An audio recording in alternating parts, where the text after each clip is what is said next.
নমস্কার বন্ধুরা, তো শুরু করছি আজকের আমাদের নতুন স্টোরি রাইটিং। তো স্টোরির ওপরে লেখা আছে আমাদের হিন্টসটা। তো স্টোরিটা কোন বিষয়ের ওপর হবে সেটা আমাদের আগে বুঝে নিতে হবে। তো প্রথমে বলে নিচ্ছি, হিন্টসে দেওয়া আছে king Robert Bruce defeated by enemies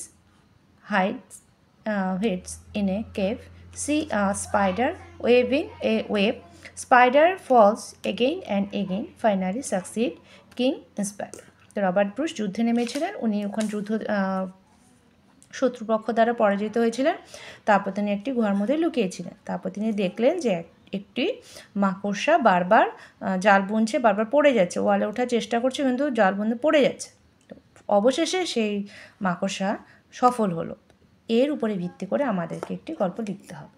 তো কিং ব্রুসের উপরেই আমাদের গল্পটা। তো গল্পটার আগে নাম দিতে হবে। নামটা হলো ট্রাই এগেন দিলাম। এবার শুরু করি আমরা গল্পটা পড়া। Once upon a time Robert Bruce was the king of Scotland. কোনো এক সময় রবার্ট ব্রুস ছিলেন স্কটল্যান্ডের রাজা। His country was at war with England. তার দেশ ইংল্যান্ডের সঙ্গে যুদ্ধ করেছিল and defeated in battle 6 times, এবং 6 বারের মতন সেখানে যুদ্ধ করেও তিনি পরাজিত হলেন। আফটার হি ফ্লেড, তারপরে তিনি পালিয়ে গেলেন ফ্রম দ্য ব্যাটেল ফিল্ড, যুদ্ধক্ষেত্র থেকে, and hid in a lonely cave in the forest, এবং একটি জঙ্গলে গিয়ে গুহাতে তিনি লুকিয়েছিলেন। One day as he lay on the ground, একদিন তিনি নিচে মাটিতে শুয়েছিলেন। He noticed a spider trying to spin a web.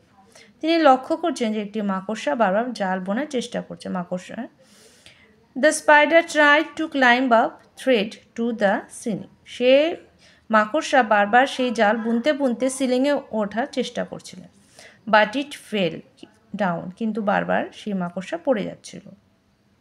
It tried again and again, এটা বারবার চেষ্টা করছে, চেষ্টা করে যাচ্ছে। ফলিং মাল্টিপল টাইমস, অনেকবার পড়ে গেছে। But it did not give up, কিন্তু একদম হেরে যায়নি। অন ইটস 7th attempt, 7 বারের বেলায় the spider finally succeed in reaching its cobweb, এবং শেষে 7ম বারের বেলায় সেই মাকড়সা সে তার নিজের কাজে সফল হলো। King Bruce was deeply inspired by the spider's determination.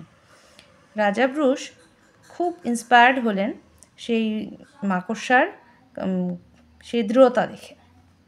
He decided not to give up on his fight for freedom. তিনি ঠিক করলেন তাকে হেরে গেলে চলবে না, তাকে জিততেই হবে। হি গ্যাদার্ড হিজ স্ক্যাটার্ড আর্মি, তিনি সে আর্মিদের তার সৈন্যপক্ষকে জড়ো করলেন। অ্যাটাকড দ্য এনিমি, এবং শত্রুদের ওপরে তিনি আক্রমণ করলেন। দিস টাইম, এটাই শেষ ছিল, এবং ওই সময় হি ওয়াজ ভিক্টোরিয়াস, তিনি জিতে গেলেন। তাহলে আমাদের মোরালটা কি হলো? মোরাল হচ্ছে if at first you don't succeed try again. যদি তুমি প্রথমবার সফল না হও তাহলে কি বারবার তোমাকে চেষ্টা করতে হবে। তো হয়ে গেল আমাদের ছোট্ট স্টোরিটা খুব সুন্দর। তো তোমাদের অবশ্যই এটা উপকারে, আর ভালো লাগলে অবশ্যই একটি লাইক করো, শেয়ার করতে ভুলো না। তাহলে রাখছি পর্যন্তই।